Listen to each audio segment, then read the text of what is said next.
তুমি পারো করতে মোচন অভাব দুঃখী লোকের, তুমি পরম মুক্তিদাতা মালিকে জগতের, তোমার কাছে চাই যে পানা আমরা প্রতিদিন, তোমার দয়ায় পূর্ণ আমার সারা নিশিদিন। কার দয়া? আল্লাহ পাক রব্বুল আলামিন বান্দার ইবাদত দিয়া বান্দাকে জান্নাত দেয় না। যত নামাজ পড়েন রোজা রাখেন দেখেন একটাও কবুল হয় না, কারণ আমাদের ওযু কবুল হয় না। ওযু সহি নাই, নামাজও সহি নাই, তাকবীরও সহি নাই, সূরা ফাতিহাও সহি নাই, ইখলাসও সহি নাই। বড় বড় শিক্ষিত ডিগ্রিধারী, অনেক বড় ডাক্তার, অনেক বড় ইঞ্জিনিয়ার, কিন্তু স্টেজে এসে বয়ান করতে দেন, সুন্দর করে বলবে আউযু বিল্লাহি মিনাশ শাইতানির রাজিম বিসমিল্লাহির রহমানির রহিম, আছে না নাই? বড় নেতা, কিন্তু আবার এদিক দিয়ে বেটাগিরি দেয়, হুজুররা যা কয় এগুলো মিথ্যা। কোরআন হাদিস আমরাও বুঝি, সিয়াসিত্তাও বুঝি, বুঝার পর আবার ডান্স দেয়, মক্কায় যায় ডান্স দেয়, জেদ্দায় যায় নাচানাচি করে, আবার এদিক দিয়ে সিয়াসিত্তাও পড়ে। তার মানে ও মনে হয় সিয়াসিত্তার হাদিস ও যেটা পড়ছে এটার ভিতরে ডান্স জায়েজ। কথা বুঝেন নাই? এদিক দিয়ে বলে সব পড়ে, ওদিক দিয়ে আবার আকামও করে, যে সব পড়ে সে স্পষ্ট প্রকাশ্যে গুনাহের কাজ করতে পারে না। এ হলো আমাদের জানার পরিধি। সব জানি, কিন্তু কোরআন সুন্নাহ জানি না আমরা। যে কোরআন জানে না, রাসূল বলেন ওর মতো অসহায়, ওর মতো ফকির, ওর মতো দরিদ্র দুনিয়াতে আর কেউ নাই। আস্তে কয়, একটা বাচ্চাকে ডাকবেন না, এখানে মাদ্রাসার একটা বাচ্চাকে দাঁড়া করান, হাদিস জিজ্ঞাসা করেন, পটপট করে হাদিস একটার পর একটা বলবে। নামাজের ফরজ কয়টা, ওযুর ফরজ কয়টা, সুন্নাত কয়টা, নামাজের ভিতরে মাসালা কয়টা জিজ্ঞাসা করেন। 9 বছরের বাচ্চা পারবে, আর আপনার বয়স 90 হয়েছে, আপনি পারেন না, লজ্জা লাগার কথা। এরপরও মাদ্রাসার বিরুদ্ধে চারণ করবেন আপনারা চান না মাদ্রাসা হোক, এরপরও এটাই হয়। আমাদের নামাজ কবুল হয় না, আমাদের রোজা কবুল হয় না, আমাদের ইবাদত কবুল হয় না, আমাদের যা কিছু বলেন একটাও কিন্তু মালিকের দরবারে কবুল হয় না, এটা নিশ্চিত। কেন নিশ্চিত? নামাজ আদায় করি, নামাজের ভিতরে দোকানের টেনশন আছে না নাই? নামাজ আদায় করে নামাজের ভিতরে ঘরের বউর পেরেশানি, নামাজের ভিতরে সন্তানের পেরেশানি, নামাজের ভিতরে নিজের ব্যবসার পেরেশানি। এদিক দিয়ে নামাজ আদায় করে আবার কোনো মতে আল্লাহু আকবার বলতেও পায় না, সুবহান রাব্বিল আযীম 3 বারের বেলা একবার বলে উঠে যায়। মনে হয় এই ইবাদত যদি বান্দা দিয়া জান্নাত পায় তাহলে কেমনে হয়? যার কারণে আল্লাহ পাক রব্বুল আলামিন বলেন ইবাদত দিয়া আমি তোমাদেরকে জান্নাত দিব না। জান্নাত যদি পাওয়া লাগে একমাত্র আমি আল্লাহর রহমত ছাড়া জান্নাত মিলবে না, ঠিক কিনা? এ মুসলমান, কাসেম নানতুবি রহমাতুল্লাহি আলাইহির মুরিদ ডাক দেয়া বলতেছেন, হুজুর এমন কোনো ইবাদত যদি না থাকে তাহলে কবরের পাশে কবর দিয়া লাভ কি? কাসেম নানতুবি রহমাতুল্লাহি আলাইহি বলেন, ঠিক আছে, কিছুক্ষণ পর জবাব দিতেছি। আসলেই তোমার কথা সত্য, তবে জবাবটা আমি কিছুক্ষণ পরে দেব। ওনার মুরিদটা পাশে দাঁড়ায় দাঁড়ায় বাতাস করতেছে। এই যে বাতাস করতেছে, বাতাসটা কি আমাকে করতেছে না অন্য কাউরে? বলেন না, আমাকে। আচ্ছা, আপনি একটু পাইতেছেন নি?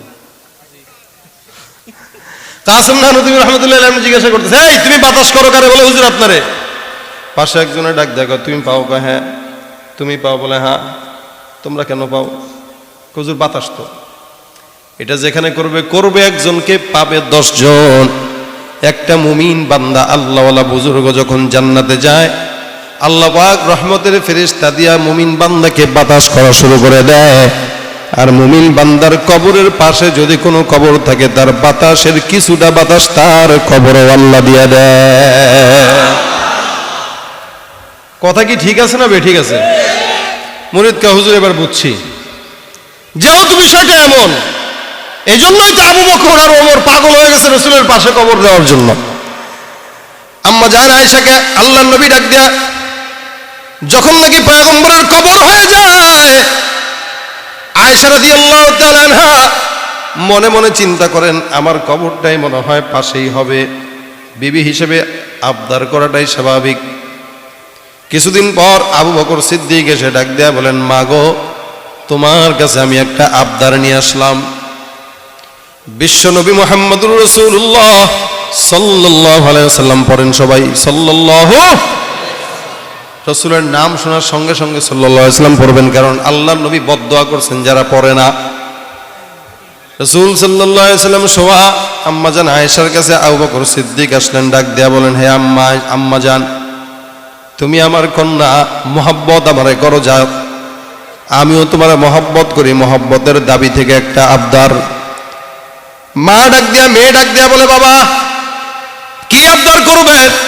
বলে, ওই যে আমার হাবিবে কিবরিয়া মুহাম্মদুর রাসূলুল্লাহ সাল্লাল্লাহু আলাইহি ওয়াসাল্লাম এই জায়গায় শোয়া, আমি তোমার কাছে অনুরোধ করতে আসলাম, দয়া করে আল্লাহর নবীর পাশে যদি আমি ইন্তেকাল করি, আমার কবরটা এই জায়গায় দিয়ে দিও।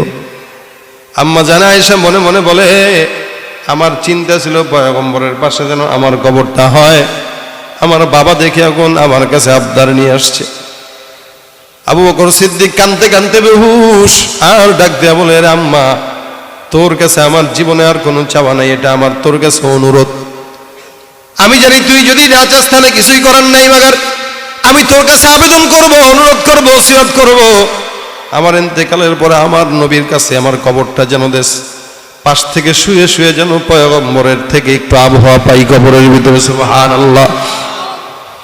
আম্মা জান আয়েশা ডাক দেয়া বলেন, বাবা আপনি কান্না বন্ধ করেন, কারণ আমার হাবিবে কিবরিয়া এই জায়গায় শোয়া, আপনার চোখের পানি আমার পছন্দ হয় না। কথা দিলাম আপনার ইন্তেকালের পরে পয়গম্বরের পাশে আপনার কবর দিয়ে দিব।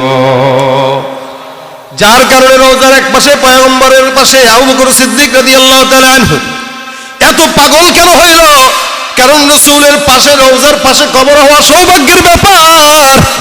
কিছুদিন পর আম্মা জান আয়েশা রাদিয়াল্লাহু তাআলা আনহুর বাবা আবু বকর সিদ্দিক ইন্তেকাল করলেন। ইন্তেকালের পরে কথা অনুযায়ী রাসূল করিম সাল্লাল্লাহু আলাইহি ওয়াসাল্লামের পাশে কবর দেওয়া হয়ে গেল।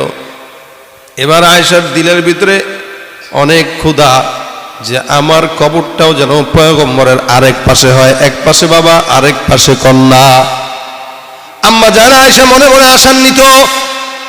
কিছুদিন পর ওমর রাদিয়াল্লাহু তাআলা আনহু আম্মা জান আয়েশার কাছে ডাক দেয়া বলেন, হে আম্মা জান আয়েশা, আপনার কাছে আমি বিশাল বড় একটা আবদার নিয়ে আসলাম। আমি জানি এই আবদারটা আপনার কাছে করা আমার অন্যায়, কিন্তু আমি আমার দিলের মহব্বত থেকে আপনার কাছে আবদারটা করব। আপনার পাশে, পয়গম্বরের পাশে আপনার বাবার কবরটা দেওয়া আছে, আরেক পাশে যেই জায়গাটা আছে ওই জায়গাটা আমি আপনার থেকে খরিদ করতে চাই। আম্মা জান আয়েশা ডাক দিয়া বলেন, কেন খরিদ করবেন? ওমর ফারুক রাদিয়াল্লাহু তাআলা আনহু ডাক দিয়া বলেন, আমার দিলের বড় তামান্না, রাসূল এই জায়গায় শুয়ে আছেন, এক পাশে আবু বকর সিদ্দিক ঘুমানো, আমি ওমরের কবরটা যদি আল্লাহর রাসূলের রওজার পাশে হয় তাহলে আমি নিজেকে বড়ই সৌভাগ্যবান মনে করব। তোমার জায়গা আমি তোমার থেকে এমনি আবদার করি না, তবে আমার ইন্তেকালের পর আমি আবদার করব জায়গাটা আমার কাছে বিক্রি করে দাও, আমার কবরটাও যেন আবু বকর সিদ্দিকের মতো পয়গম্বরের আরেক পাশে হয়। আম্মা জান আয়েশা বলেন, ঠিক আছে, আপনি আমিরুল মুমিনিন, আপনার মতো লোক এই আবদার করছেন, আমি কেমনে ফেলে দেই? জান আমি নিয়ত করলাম, অনুমতি দিয়া দিলাম, আপনার ইন্তেকালের পর আল্লাহ রাসূলের আরেক পাশে আপনার কবর হয়ে যাবে। এজন্য দুই পাশে আল্লাহ রাসূল সাল্লাল্লাহু আলাইহি ওয়াসাল্লামের পাশে আবু বকর আর ওমর শোয়া। কেন শোয়া জানেন? রাসূল করিম সাল্লাল্লাহু আলাইহি ওয়াসাল্লামের সবচেয়ে বড় দুইজন শক্তি ছিলেন এই দুইজন ব্যক্তি। রাসূল করিম সাল্লাল্লাহু আলাইহি ওয়াসাল্লামের কবরের পাশে, রওজার পাশে, যার কারণে তাদেরও কবর হয়ে গেছে। আল্লাহওয়ালা যেখানে আল্লাহওয়ালারা, সেখানে পয়গম্বর মুহাম্মদুর রাসূলুল্লাহ তো কত উঠবে। সারা দুনিয়ার সব আল্লাহওয়ালা, সব বুজুর্গ, সব আল্লাহওয়ালা ইমানদারদেরকে এক পাল্লা যদি রাখা হয়, আমার দয়ার নবী মুহাম্মদুর রাসূলুল্লাহর পাল্লার ওজনটা অনেক ভারী হয়ে যাবে। সেখানে আল্লাহওয়ালা মানুষদের পাশে কবর হলে যদি কিছু আবহাওয়া যায়, মুহাম্মদুর রাসূলুল্লাহ কবর মানুষ কেন চায় না যে রাসূলের পাশে কে না চায় ঘুমাইতে? এই কারণেই তো অধিকাংশ মানুষের দোয়া, আল্লাহুম্মা রযুকনা শাহাদাতান ফি সাবিলিকা ওয়াজআল মাউতানা ফি বালাদি রাসূলিক। রব্বুল আলামিন, তোমার পয়গম্বরের পাশে যেন একটু কবরটা হয়। কেন? পয়গম্বরের রওজা থেকে যেন একটু আবহাওয়া আমাদের কবরে চলে আসে। সুবহানাল্লাহ। এমন নবী, আমার দিলের নবী, মায়ার নবী পয়গম্বর মুহাম্মদুর রাসূলুল্লাহ সাল্লাল্লাহু আলাইহি ওয়াসাল্লামকে আল্লাহ এত দামি বানাইলেন। আল্লাহ পাক রব্বুল আলামিন বলেন, পয়গম্বর আপনাকে এত দামি বানাইলাম, দুনিয়ার জমিনে অন্য কোনো বান্দা এত দামি নাই, আপনাকে যত দামি বানাইছি। আপনার পাশে ঘুমানোর জন্য মানুষ পাগল, আপনার রওজার সামনে যাওয়ার জন্য মানুষ পাগল। এ মুসলমান, আল্লাহ পাক আপনাকে আমাকে সেই নবীর উম্মত বানাইলেন। দামি না কম দামি? জোরে বলেন। একটু দামি না অনেক অনেক দামি? যেই দামির শেষ নেই। রাসূল বলেন, বক্ষ বিদারণ যখন আবার হলো, সিনা চাক যখন হইল, রাসূল সাল্লাল্লাহু আলাইহি ওয়াসাল্লাম বলেন, আমি দেখলাম দুইজন ব্যক্তি আমার পাশে আসে বসলো, একজন এখানে আরেকজন এখানে। ফেরেশতা, এক ফেরেশতা আরেকজনকে ডাক দিয়া বলেন, মুহাম্মদের উম্মতদের ভিতর থেকে 10 জন উম্মতকে মুহাম্মদের সঙ্গে ওজন দাও। 10 জনকে এক পাল্লায় রাখো আর মুহাম্মদকে আরেক পাল্লায়। দুইজন ফেরেশতা আমার উম্মতের 10 জনকে এক পাল্লায় দেয় আর আমি নবীকে আরেক পাল্লায় দেয়। ওজন করার পর ডাক দিয়ে বলে, কার ওজন বেশি? একজন আরেকজনকে জবাব দেয়, 10 জনের পাল্লা যেটা ছিল ওই পাল্লার চাইতে মুহাম্মদের পাল্লার ওজন বেশি হয়ে গেছে। এবার আরেকজন ডাক দিয়া বলতেছে, এবার একজন এমনি এমনি হয় না, এক কাজ করো, এক পাল্লায় 100 জনকে দাও, আরেক পাল্লায় মুহাম্মদকে দাও। মুহাম্মদকে এক পাল্লায় রাখা হইল, 100 জনকে আরেক পাল্লায় রাখা হইল। এবার বলো ওজন কার? রাসূল বলেন, আমি দেখলাম একজন আরেকজনকে জবাব দেয়, 100 জন যেই পাল্লায় আছে ওই পাল্লার চাইতে মুহাম্মদুর রাসূলুল্লাহ সাল্লাল্লাহু আলাইহি ওয়াসাল্লামের পাল্লার ওজন বেশি হয়ে গেছে। রাসূল বলেন, এবার একজনকে জিজ্ঞাসা করে 100 জনকে দেওয়া হবে না, এবার 1000 মানুষকে আরেক পাল্লায় দাও, মুহাম্মদকে এক পাল্লায় দাও। মুহাম্মদকে এক পাল্লায় রাখা হয় আর 1000 উম্মতকে আরেক পাল্লায় রাখা হয়। যখন নাকি দেখলো একজন একজনকে প্রশ্ন করে বলে, কার ওজন বেশি? সাহাবী রাসূল করিম সাল্লাল্লাহু আলাইহি সাল্লাম বলেন, ফেরেশতা একজন আরেকজনকে বলেন, 1000 উম্মতের যেই জায়গায় পাল্লাটা আমি পয়গম্বরের পাল্লা 1000 পাল্লার চাইতে বেশি হয়ে গেছে। এবার একজন আরেকজনকে ডাক দিয়া বলে, শুনে নাও, কিয়ামত পর্যন্ত যত উম্মতরা আসবে সব উম্মতের পাল্লা যদি এক জায়গায় রাখা হয়, মুহাম্মদের ওজন সমস্ত উম্মতের চাইতেও বেশি হয়ে যাবে। ইনি হলেন আমার নবী। এই কারণে আল্লাহ পাক রব্বুল আলামিন বলেন, এই নবীকে দুনিয়ার জমিনে পাঠানোর পর সমস্ত বেঈমানের বাচ্চারা নবীকে বলে পাগল, আর মক্কার লোকজন অলিতে গলিতে হাঁটে, বলে ওই দেখো পাগল যায়। তায়েফের ময়দানে আমার পয়গম্বর গেলেন, ওখানে যাওয়ার পরে রাসূল সাল্লাল্লাহু আলাইহি ওয়াসাল্লাম দাওয়াত দেন। ছোট্ট ছোট্ট কাফের বেঈমানের বাচ্চারাও রাসূলকে বলে পাগল যায়, পাগল যায়, পাগল যায়।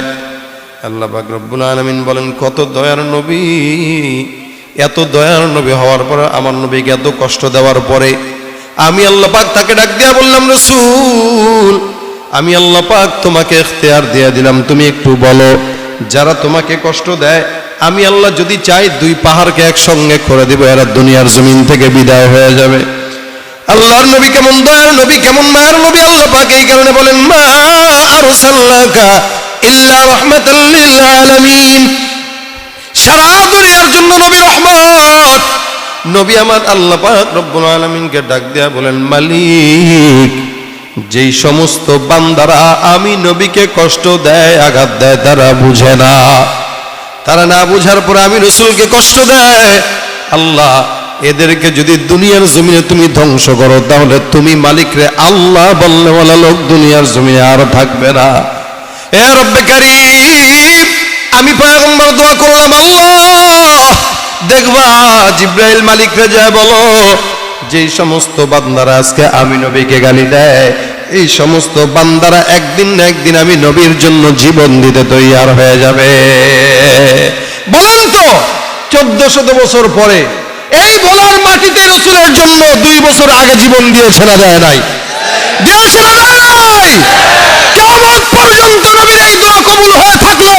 কিয়ামত পর্যন্ত কোন বেঈমান যদি আমার নবীর বিরুদ্ধে এক বিন্দু পরিমাণে আঘাত দেয়, বলার মুসলমান কেন, বিশ্বের যে কোনো প্রান্ত থেকে মুসলমানেরা রাসূলের জন্য জীবন দিতে এক বিন্দু পরিমাণ দ্বিধা করবে না, দ্বিধা করবে না, ঠিক কিনা? আল্লাহ পাক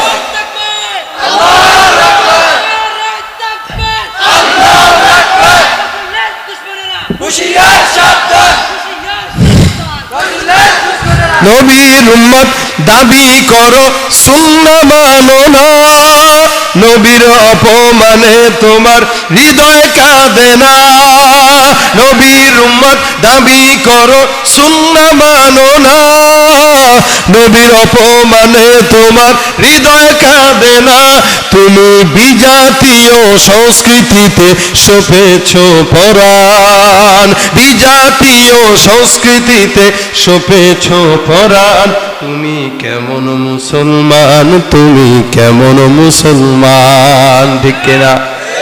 নামাজের সাথে নাই পরিচয়, মানো না কোরআন, নামাজের সাথে নাই পরিচয়, মানো না কোরআন। তুমি কেমন মুসলমান, ঠিক না বেড়ে? নবীর জন্য আমরা এখন মহব্বত দিলে আছে না নাই? আল্লাহ নবী সাল্লাল্লাহু আলাইহি ওয়াসাল্লাম বলেন, আল্লাহ সেদিন যেন বান্দারা তুমি মালিকের রব বলে স্বীকার করে, আমি পয়গম্বরকে নবী বলে স্বীকার করবে।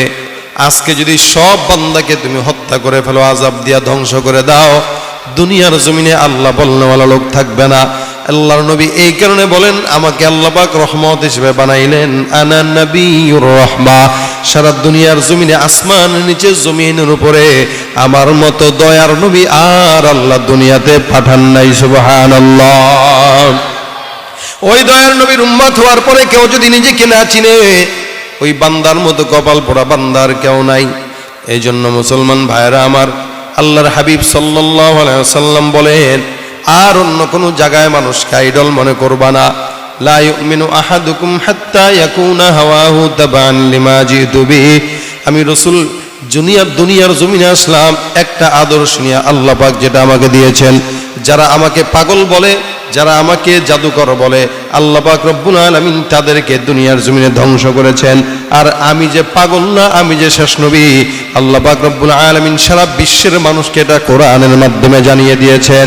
আল্লাহ পাক রব্বুল আলামিন বলেন, নুন ওয়াল কলামি ওয়া মা ইয়াসতুরুন মা আনতা বিনি'মাতি রাব্বিকা বিমাজনুন ওয়া ইন্না লাকা লাআজরান গায়রা মামনুন ওয়া ইন্নাকা লাআলা খুলুকিন আযীম।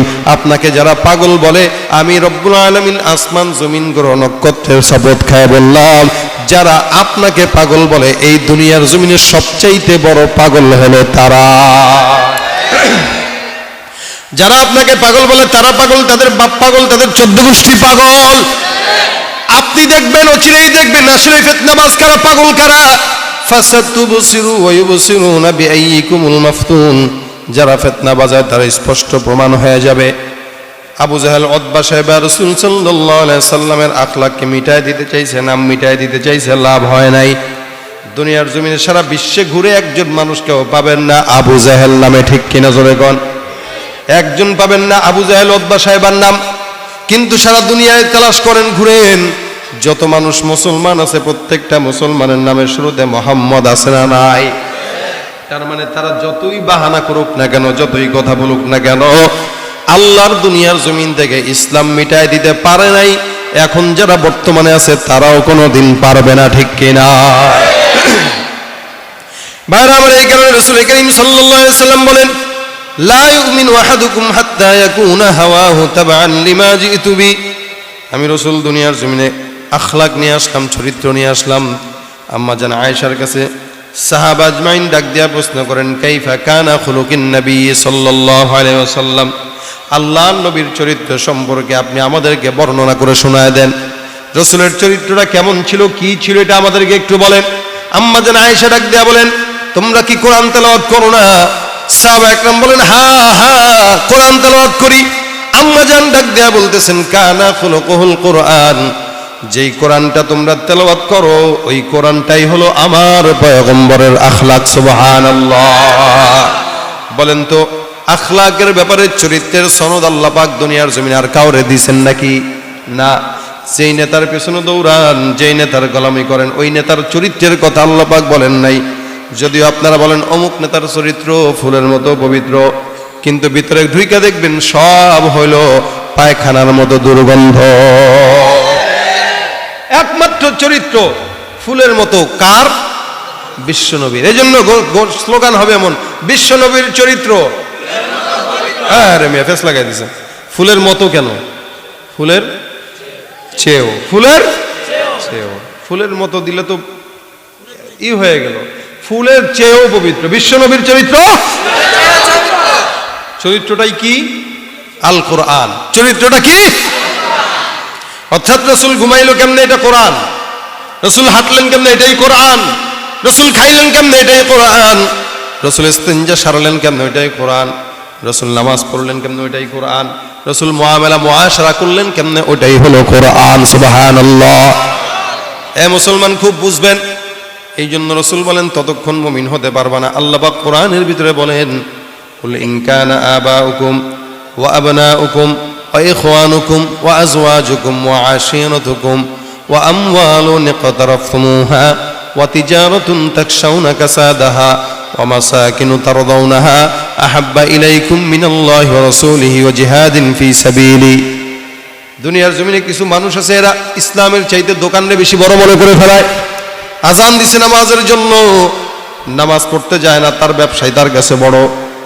বাজার নামাজে গেলে যদি ব্যবসায় ক্ষতি হয়, আল্লাহ বলেন এই সমস্ত লোক যারা, যাদের কাছে তাদের স্ত্রী বেশি পছন্দের, যাদের কাছে তাদের মা বাবা পরিবার বেশি পছন্দের, এরা মুমিন হতে পারে না, এরা মুমিন হতে পারে না। এদের বিচার আমি আল্লাহ নিজেই করব, ঠিক কিনা? এই জন্য রাসূলুল্লাহ হাদিসের ভিতরে বলেন, লা ইউমিনু আহাদুকুম হাত্তা আকুনা আহাব্বা ইলাইহি মিন ওয়ালিদিহি ওয়া ওয়ালাদিহি ওয়ান নাসি আজমাইন। সারা দুনিয়ার জমিনে যত মানুষরা বসবাস করে, প্রত্যেকটা মানুষের উচিত হলো আমার চাইতে, বাবার চাইতে, মায়ের চাইতে, স্ত্রীর চাইতে, সন্তানের চাইতে, যা আছে সমস্ত মানুষের চাইতে আমি রসুলের প্রতি মহাব্বত বেশি রাখতে হবে। যখন সব বান্দাদের চাইতে মহাব্বত আমি রসুলের প্রতি বেশি থাকবে, তখন তাকে মুমিন বলা যাবে। যদি আমি রসুলের চাইতে অন্যদের প্রতি মহাব্বত বেশি থাকে, সে মুমিন নয়, সে মুনাফিক, বেঈমান। তার মানে সব মহব্বতের চেয়ে রসুলের প্রতি মহব্বতটা কি থাকা লাগবে? বেশি থাকা লাগবে। নেতার গোলামি করেন, করতে যায় রসুলের একটা গালি দিয়ে দিচ্ছেন। দলের গোলামি করতে যায় ইসলামের বিরুদ্ধে কথা বলে ফেলেন। বুঝা না বুঝা করেন এগুলা। আল্লাহ বুঝার তৌফিক দান করুক, বলেন আমি। সে মনে করে তো দুনিয়াতে তো আসি, একটু নেতার যদি গোলামি না করি তা কেমনে? বাজারে দোকানপাট করি, ব্যবসা বাণিজ্য করি। একটু ব্যবসা বাণিজ্য টিকা রাখতে গেলে তো এমপির সঙ্গে হাত রাখা দরকার, নেতার সঙ্গে হাত রাখা দরকার, চেয়ারম্যানের সঙ্গে হাত রাখা দরকার। হাত রাখতে যায় ইসলামের ক্ষতি করে, আছে না নাই? সারা দুনিয়া একদিকে নেন মিয়া, আপনার নবীকে আরেকদিকে রাখেন। রাসূল সাল্লাল্লাহু আলাইহি ওয়াসাল্লাম সারা দুনিয়ার মানুষের চেয়ে ওজনওয়ালা। নেতা আপনার দুনিয়াতে যতদিন স্বার্থ আছে ততদিন দেখবে, স্বার্থ নাই দেখবেও না, লাথি দিয়ে ফেলাই দিবে মিয়া। আপনি টিস্যু, টিস্যু। এই সমস্ত নেতৃস্থানীয় লোকদের কাছে আপনারা টিস্যু, আমরা টিস্যু। যখন স্বার্থ তাকে ব্যবহার করে, স্বার্থ শেষ ফেলাই দেয়, ব্যাস। কিন্তু নবী জন্মের পর থেকে নিয়ে এখনো পর্যন্ত উম্মতকে কোনো স্বার্থের কারণে মহব্বত করেন নাই। এখনো পর্যন্ত রওজায় শুয়ে শুয়ে উম্মতি উম্মতি বলে সিজদায় পড়ে কাঁদতেছে। কিয়ামত পর্যন্ত কাঁদবে। সুবহানাল্লাহ কয় না? কিয়ামত পর্যন্ত কাঁদবে। স্বার্থ আছে কোনো? কথা কয় না। রসুলের কোনো স্বার্থ আছে? আপনি কোনোদিন ঘুষ দিছিলেন রসুলরে? টাকা দিছিলেন? 10 তলা বিল্ডিং করে দিছিলেন? না। কেন কান্দে? দয়ার নবী, মায়ার নবী, রহমতের নবী। দয়া আছে বলেই কান্দে। রসুল আমাদের জন্য দয়া করে, রহমত করে, আমরা তো করি না। রসুলের প্রতিও আমাদের রহমত করা দরকার। যেই নবী আমাদেরকে ভুলে না, ওই নবীকে কি আমাদের ভুললে চলবে? ওই নবীকেও আমাদের মনে রাখা দরকার। এই কারণে রসুল বলেন, কোনো বান্দা যদি আমাকে মনে রাখে, আমি পয়গম্বর তাকে কিয়ামতের ময়দানে ভুলবো না। যেই বান্দা আমাকে চিনবে, আমিও তাকে চিনবো, আমি তাকে ভুলবো না। আল্লাহর হাবিব হাদিস শরীফে বলেন, মান সাল্লা আলাইয়া সালাতান ওয়াহিদান সাল্লাল্লাহু আলাইহি আশারা। কোনো বান্দা যদি আমি রসুলকে মনে করে একবার দুরূদের আমল করে, আল্লাহ পাক তার উপরে 10 বার রহমত নাজিল করবে। ভাইয়েরা আমার, এই জায়গায় যারা বসে আছেন, এতক্ষণ পর্যন্ত ওয়াজ শুনলেন, বয়ান শুনলেন, বাসা পর্যন্ত কি নিবেন জানি না। যা কিছু শুনবেন মনে থাকুক বা না থাকুক, একটা জিনিস বাসা পর্যন্ত নেব, কবর পর্যন্ত নেব ইনশাআল্লাহ। এখান থেকে একটা নিয়ত করে যাব, রসুল আমাদের উপর রহমত করে আমরা রসুলের কাছে দুরূদের আমল পাঠাবো। রাসূল বলেন একবার দুরূদ পড়লে 10টা রহমত নাজিল হয়। এই জন্য যখনই সময় পাবো চুপচাপ বসে থাকবো, পয়গম্বরের উপর দুরূদের আমল করব। লম্বা দুরূদ যদি কষ্ট হয়, ছোট্ট দুরূদ সাল্লাল্লাহু আলাইহি একবার পড়বেন গুনাহ মাফ, একবার পড়বেন সম্মান বাড়ায় দিবে, একবার পড়বেন 10টা রহমত। সুবহানাল্লাহ। অযথা চায়ের দোকানে বসে গল্প করার চাইতে রাসূল সাল্লাল্লাহু আলাইহি ওয়াসাল্লামের সামনে একটু দুরূদ পড়লেন, সওয়াব গেল। লাভ হইল না লস হইল? চায়ের দোকানে গীবত না গাওয়ার চাইতে, মানুষের কষ্ট না দেওয়ার চাইতে, অটো চালাইতেছেন, হুন্ডা চালাইতেছেন, এমনি বসে আছেন, যখনই মনে হইল সাল্লাল্লাহু। ঘরের বিবিদেরকে শিখাই দিবেন, তোমরা রান্না যখন করো, তরকারি যখন কুটো, দুরূদ শরীফ পড়তে পড়তে তরকারি কুটো। ভাত যখন চুলায় দাও, দুরূদ শরীফ পড়তে পড়তে চুলায় দাও। যদি মা বোনদের কানে এই আওয়াজ যায়, আপনারা শুনেন, স্বামী নামাজ পড়ে না, সুন্নত মানে না, আপনি দুরূদের আমল বাড়ায় দিয়া তরকারি রান্না করেন, ভাত রান্না করেন, খাবার রান্না করেন, ওই দুরূদের বরকতের খাবার তার পেটে যাবে ইনশাল্লাহ, সেও দুরূদওয়ালা হয়ে যাবে, নামাজি হয়ে যাবে। এমন কোনো বিপদ নাই যেই বিপদ দুরূদ পড়বেন আর আল্লাহ পাক দূর করবে না। যত বড় বিপদে পড়েন, দুরূদ শরীফের আমল করবেন, আল্লাহ পাক বিপদ আসান করে দেবে ইনশাআল্লাহ। আমাদের নবী আদম পয়গম্বরও বাবা, উনিও আল্লাহর নবীর উসিলা দিয়ে আল্লাহর কাছে মাফ চাইছিলেন। আমরাও যদি পয়গম্বরের উসিলা দিয়ে বলি আল্লাহ আমারে মাফ করো, তা আল্লাহ মাফ করবেন না? আমরাও যদি নবীর উসিলা দিয়ে বলি আল্লাহ তুমি এই নবীর উসিলা দিয়ে তোমার কাছে আমি চাইলাম, আল্লাহ পাক তুমি রাসূল সাল্লাল্লাহু আলাইহি ওয়াসাল্লামের উসিলা আমাকে এই বিপদ থেকে হেফাজত করো, ইনশাআল্লাহ আল্লাহ পাক দুরূদের উসিলায়, দুরূদের বরকতে সকল বিপদ থেকে হেফাজত করবেন ইনশাআল্লাহ। এই জন্য যতই কাজ থাকে, দোকানপাটে বসা, ব্যবসা বাণিজ্যে বসা আছেন, মুখের কোনো কাজ নাই, একটু সময় পাইলেন তো সাল্লাল্লাহু আলাইহি ওয়াসাল্লাম যতবার পারেন, 5 ওয়াক্ত নামাজের পর 10 বার অন্তত পড়েন, তাহলে 50 বার। সপ্তাহে একদিন রাসূল সাল্লাল্লাহু আলাইহি ওয়াসাল্লামের রওজায় আপনার আমার নাম ঠিকানা সহ আমলনামা পৌঁছানো হয়। সুবহানাল্লাহ। যত বেশি আপনার নাম, আমার নাম রাসূলের রওজায় যাবে, তত বেশি রাসূল আমাকে চিনবে। সাঈদ এই নামটা যদি রাসূলের কাছে প্রত্যেক দিনে 1000 বার যায়, রাসূল বলবে কিরে এই লোক তাই প্রত্যেক দিন আমার কাছে আমল পাঠায়, তা আমি এই লোকটা কেমনে বলি? তো কবরে যাওয়ার সাথে সাথে ইনশাআল্লাহ আমাকে সুপারিশ করে দিবেন, আপনাকেও করে দিবেন যদি আমল করতে পারেন। যত কিছু শুনলাম সব ভুলে গেলেও আপত্তি নাই। এই আমলটা যদি আমরা বাসা পর্যন্ত নিতে পারি, কবর পর্যন্ত নিতে পারি, আর কিচ্ছু দরকার নাই। আল্লাহর কাছে বলবো, আল্লাহ যদি বলে কি নিয়ে আসছো, কি নিয়ে আসছো, বলবো আল্লাহ তোমার হাবিবের নাম নিয়ে আসছি। সুবহানাল্লাহ। তোমার হাবিবের মোহাব্বত নিয়ে আসছি। আল্লাহ বলবেন যাও, যেহেতু হাবিবের মোহাব্বত নিয়ে আসছো তো হাবিবের সঙ্গে জান্নাতে চলে যাও, বাস হিসাব দরকার নাই, হাবিবের সঙ্গে পাঠায় দেয়। ভাই আমাদের পুঁজি এটাই, আমাদের পুঁজি এটাই। না আজমত লেকে আয়া হো, না শৌকত লেকে আয়া হো, না আজমত লেকে আয়া হো, না শৌকত লেকে আয়া হো, मोहब्बत लेके आया हो, मोहब्बत लेके आया हो।